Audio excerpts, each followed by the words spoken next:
At the Chloride, Arizona cemetery. Chloride's a really old mining town just off the main freeway that I was traveling on, so I popped in to see the cemetery. And for the most part, one of the things that struck me is that the more modern aspects of the cemetery is that a lot of the graves, pretty much every single one of the more modern graves, have a lot of decoration and knickknacks and items of remembrance spread across all the plots, and I thought that was really, really cool. Now, generally on this show, I focus mostly on the older historical markers, so I don't really like showcasing plots where people have died recently. I more want to showcase the items that have been from the late 1800s, early 1900s, that kind of thing. But I do have some shots to show you kind of the decorations and items of remembrance that have been left, and some of the artwork I thought were really striking. So let's take a look at those.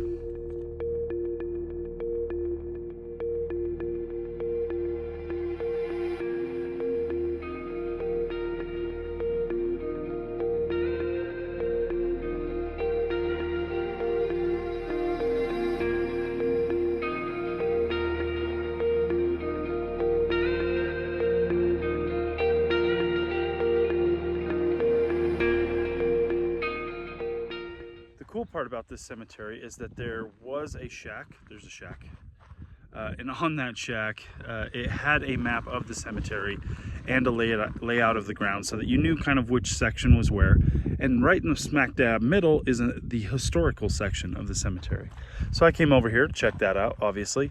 And what I did notice, what struck me, is while in the historical section there are some more modern day stones and some stones that are very well kept up, but for the most part, the plots in the historical section, you know they're there because there are rings of rocks around those particular plots, like I'll show you. But for the most part, the markers, the stones, whatever was there to identify who was in that spot is gone.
Chloride Cemetery. Before I did want to show you one plot that I found very interesting.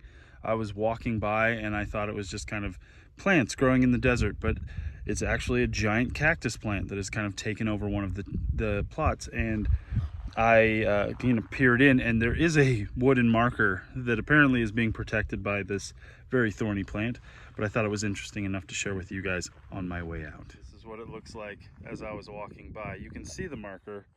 It's in there on the other side, but this giant cactus plant has basically taken over the entire plot. You can see the border of the plot. A bunch of crystals, shiny rocks, quartz all the way around it, set in cement. And then hidden within, giant cactus plant.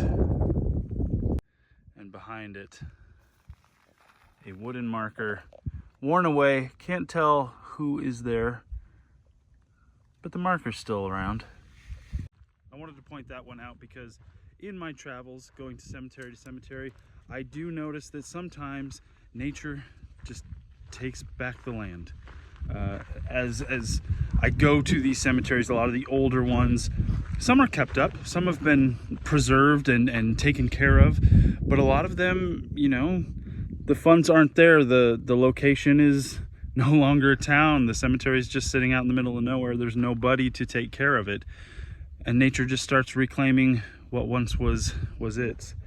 But that's it for Chloride. I know it's kind of a shorter episode, but I mean, I can only show so many unmarked graves before it's time to go. So I'm hitting back the road. I'm heading back to the freeway, heading back down. And until the next time, time to get back on that road.